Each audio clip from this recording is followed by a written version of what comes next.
Hello, and welcome to our anti-relationship diagram for Nursery Club. We decided to use visual paradigm because we found it easier to use than MySQL Workbench. One thing you'll notice straight away is that we decided to use the color scheme to organize our entities in two different categories. The categories that we decided to use were as follows.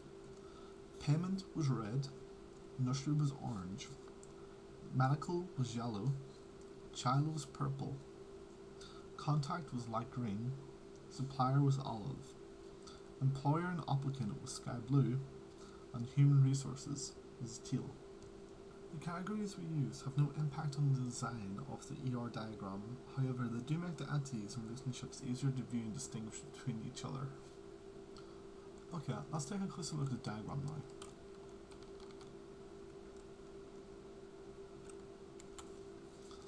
This is what we consider the contact category.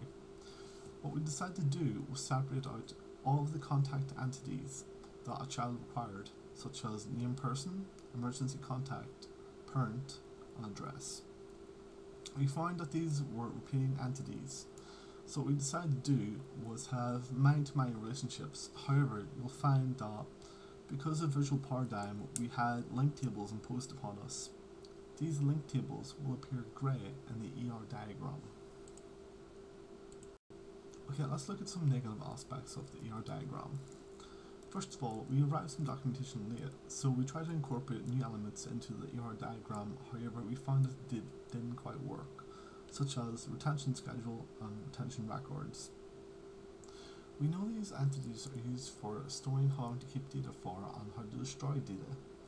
However, we weren't sure how to connect these into the system. Another area that we feel we can improve upon would be the applicant's data.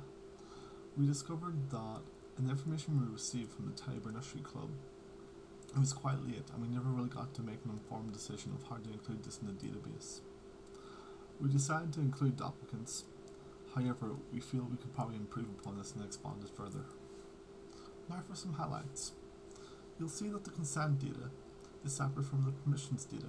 We decided that this is logical. In the consent and permission entities, abstracting permissions out allows us to reuse this data for multiple children.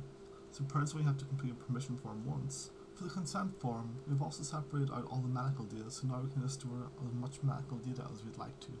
By using unique primary keys and payment history and monthly invoice, we can now create historic records of both. Last of all, link tables serve as relationship names between many-to-many relationships.